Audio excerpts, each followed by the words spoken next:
Hi friends, एक बार फिर से आप सभी का डेली करंट अफेयर में स्वागत है। चलो डिस्कस करते हैं 5 अगस्त का करंट अफेयर।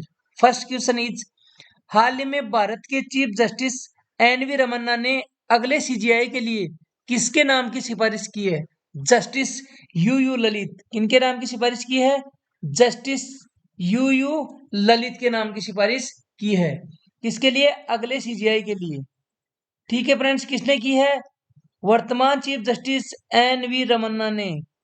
किसने की है? एन वी रमन्ना ने। यह है एन वी रमन्ना और यह है जस्टिस उदय उमेश ललित। कौन है? उदय उमेश ललित। पूरा नाम क्या है इनका? उदय उमेश ललित। ठीक है फ्रेंड्स, सुप्रीम कोर्ट के chief justice N V Ramana ने अपने उत्तराधिकारी के रूप में जस्टिस उदय उमेश ललित के नाम की सिफारिश कानून और न्याय मंत्रालय को भेजी है। किसको भेजी है? कानून और न्याय मंत्रालय को। कानून और न्याय मंत्रालय को। कौन है कानून और न्याय मंत्री? किरण रिजिजू। कौन है? किरण रिजिजू। जस्टिस यू ललित भारत के 49वें मुख्य न्यायाधीश होंगे। कौन से न्यायाधीश होंगे? 49वें। कौन से मुख्य न्यायाधीश होंगे? 49वें मुख्य न्यायाधीश होंगे। जस्टिस एन वी रमन्ना 26 अगस्त को रिटायर हो रहे हैं। कब हो रहे हैं? 26 अगस्त को रिटायर्ड हो रहे हैं। और ये जो नए जस्टिस कब शपथ लेंगे? यू ललित कब लेंगे? 27 अगस्त को। कब शपथ लेंगे? 27 अगस्त को। और इनका कार्यकाल कब तक रहेगा? 8 नवंबर तक। कब तक रहेगा? 8 नवंबर, इसी साल 8 नवंबर तक। यानी महज इनका 76 दिन तक, 74 डेज तक इनका कार्यकाल रहेगा। ऐसा क्यों? अब बात यह आती है कि 74 दिन ही क्यों रहेगा? बिकॉज इनका जो डेट ऑफ बर्थ है वो क्या है? 9 नवंबर 1957। कितना है? 9 नवंबर 1957। क्या है? 9 नवंबर 1957। तो ये 65 साल के कब हो जाएंगे? 8 नवंबर 2022 को ये 65 साल के हो जाएंगे। और सुप्रीम कोर्ट के न्यायाधीश कब तक रह सकते हैं पद पे? जब तक उनकी उम्र 65 साल हो जाए। तो 65 साल होते हैं इनको रिटायर होना पड़ेगा। तो एक मैच कितने दिन के लिए चीफ जस्टिस रहेंगे? 74 डेज के लिए। ठीक है फ्रेंड्स, कोलेजियम सिस्टम के थ्रू होता है इनका। कोलेजियम सिस्टम क्या है? जो सीनियर मोस्ट न्यायाधीश होता है, जो सीनियर मोस्ट न्यायाधीश होता है सुप्रीम कोर्ट में, वो क्या बनता है? मुख्य न्यायाधीश बनता है। सीनियर मोस्ट होता है वो क्या बनता है?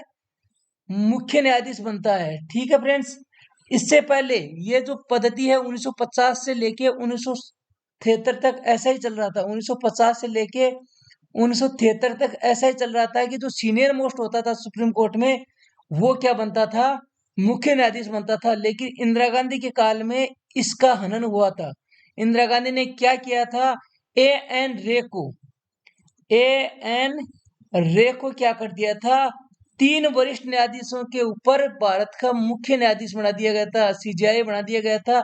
इनसे 3 सीनियर जज थे, उनकी अवहेलना करके एन ए रे को क्या बना दिया था? मुख्य न्यायाधीश बना दिया था। और उसके बाद में उन्होंने 2 बार इसका उल्लंघन किया। लेकिन 1993 में सुप्रीम कोर्ट ने खुद ही संज्ञान लिया कि आगे से अगर कोई मुख्य न्यायाधीश बनेगा तो वो क्या होगा?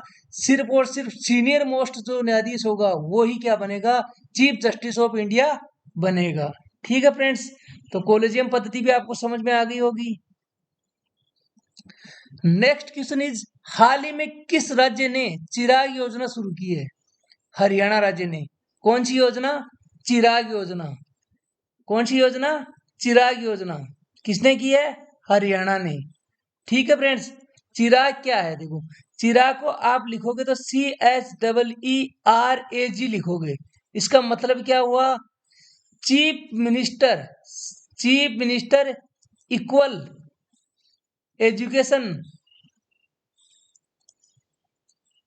रिलीफ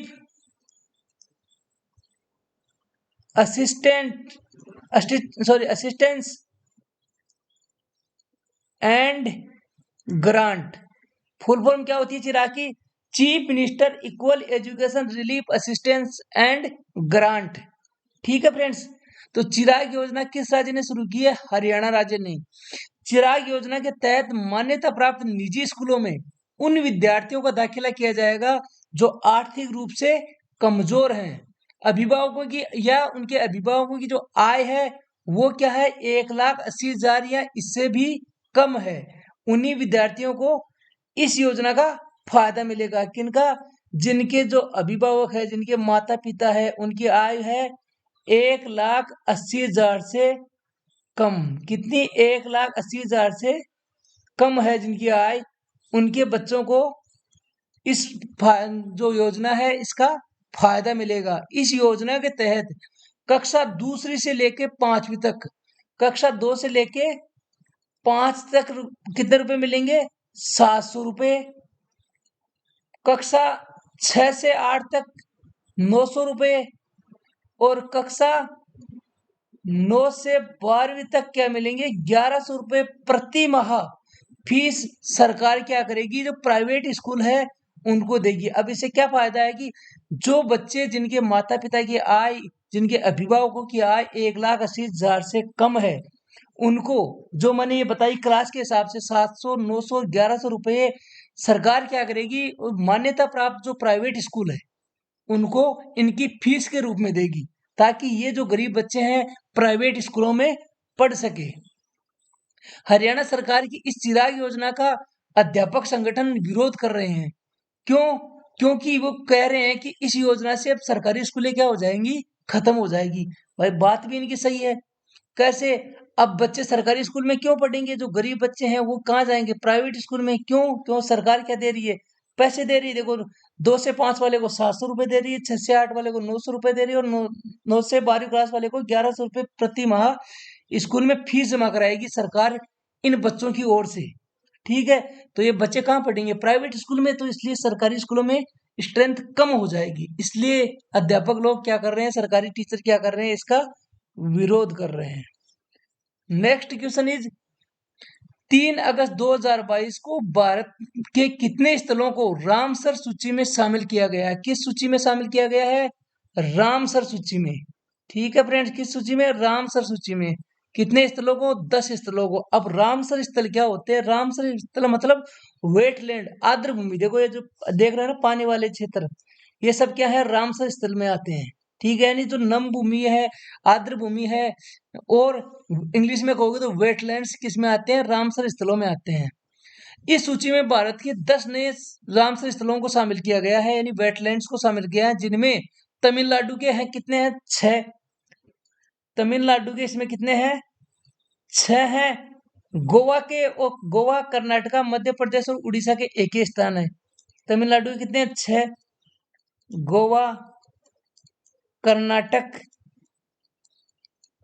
मध्य प्रदेश और ओडिशा, इनके कितने स्थान होंगे? एक एक स्थान होगा। ठीक है फ्रेंड्स, टोटल कितने हो गए? 4 ये हो गए और 6 ये हो गए। कितने हो गए? टोटल 10 जो रामसर स्थल है उनको इसमें शामिल किया जाएगा। रामसर स्थल बताया मतलब वेटलैंड्स, यानी जो आर्द्र भूमि है या जहाँ थोड़ा बहुत पानी है, जैसे यहाँ दिख रहा है जो पानी है, उनको क्या बोला जाता है? रामसर स्थल बोला जाता है। इन 10 स्थलों के साथ रामसर सूची में शामिल होने से भारत में रामसर स्थलों की कुल संख्या कितनी हो जाएगी? 64। अगर ये 10 स्थल भारत में शामिल हो जाएंगे तो भारत में टोटल रामसर स्थल कितने हो जाएंगे? 64 रामसर स्थल हो जाएंगे। कितने हो जाएंगे? 64 रामसर स्थल हो जाएंगे। और रामसर है क्या? रामसर ईरान में स्थित वह स्थान है जहां 1971 में अंतरराष्ट्रीय आर्द्र भूमि संधि पर हस्ताक्षर किए गए थे। रामसर कहाँ है? रामसर ईरान में एक शहर है। कहाँ पे? ईरान में एक शहर है जहां पे 1971 में जो वेटलैंड पे क्या हुई थी? एक संधि हुई थी, और उस संधि पे क्या हुए थे? भारत ने भी क्या किए थे? हस्ताक्षर किए थे। तो भारत का अभी लक्ष्य क्या है कि भारत जब आजादी का 75वां अमृत महोत्सव मनाए तो कुल भारत के कितने रामसर स्थल हो जाएं? 75 रामसर स्थल हो जाए। ये भारत का क्या है अभी? लक्ष्य है। तो रामसर स्थल आपको समझ में आ गया, मतलब वेटलैंड यानी नम भूमि या आर्द्र भूमि। ये जो तस्वीर में आप देख रहे हैं ये सब क्या है? वेटलैंड्स हैं। ठीक है फ्रेंड्स।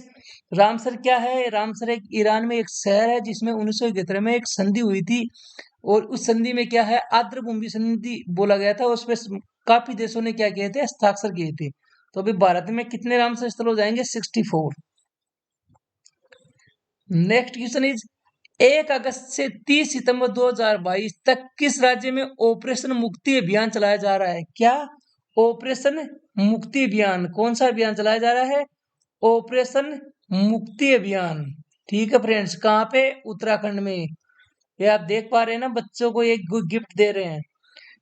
बच्चों द्वारा की जा रही भिक्षावृत्ति की प्रभावी रोकथाम, भिक्षा न दिए जाने के संबंध में जनता को जागरूक करने, सिर्फ भिक्षावृत्ति में लिप्त बच्चों को शिक्षा हेतु प्रेरित करने, उनके पुनर्वास हेतु नियमानुसार आवश्यक कार्रवाई करने हेतु उत्तराखंड पुलिस के महानिदेशक अशोक कुमार के निर्देशानुसार समस्त जनपदों में 1 अगस्त से 30 अगस्त तक 2 माह के लिए ऑपरेशन मुक्ति अभियान चलाया जाएगा।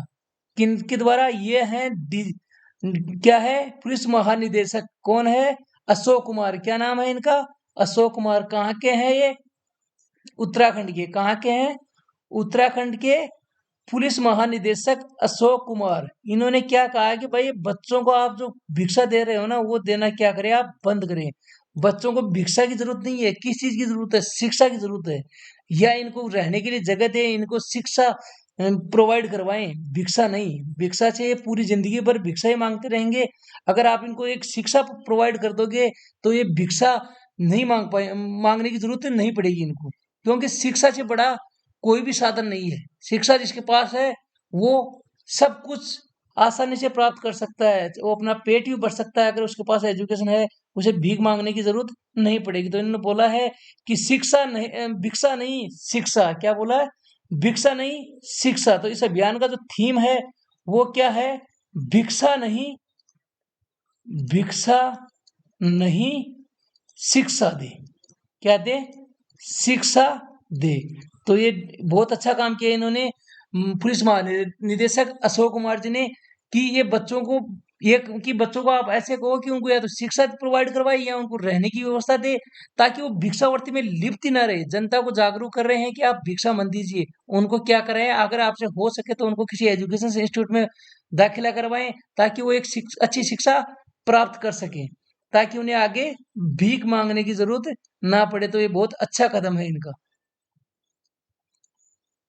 हाल ही में किसे प्रधानमंत्री कार्यालय यानी पीएमओ में निदेशक पद पे नियुक्त किया है? किसको नियुक्त किया है? श्वेता सिंह। किसको नियुक्त किया है? श्वेता सिंह को। किसको नियुक्त किया है? श्वेता सिंह को। कहाँ? पीएमओ में। किस पद पे? निदेशक पद पे। भारतीय विदेश सेवा की अधिकारी श्वेता सिंह को प्रधानमंत्री कार्यालय में निदेशक पद पे यानी डायरेक्टर के पद पे नियुक्त किया गया है। श्वेता सिंह 2008 बैच के आईएफएस अधिकारी यानी इंडियन फॉरेस्ट सर्विस की अधिकारी है। कैबिनेट की नियुक्ति समिति ने कार्यभार संभालने की तिथि से 3 साल के लिए श्वेता सिंह की नियुक्ति को मंजूरी दी है। तो ये श्वेता सिंह कौन है? भारतीय विदेश सेवा की अधिकारी है, आईएफएस अफसर है ये। भारतीय विदेश सेवा की अधिकारी है। कौन से बैच के हैं? 2008 बैच की है। कौन से बैच की? 2008 बैच की हैं। और इनका कार्यकाल कितने साल के लिए रहेगा? 3 साल के लिए रहेगा। ठीक है फ्रेंड्स। इसमें नियुक्ति इनकी नियुक्ति कौन करता है? कैबिनेट की नियुक्ति कमेटी।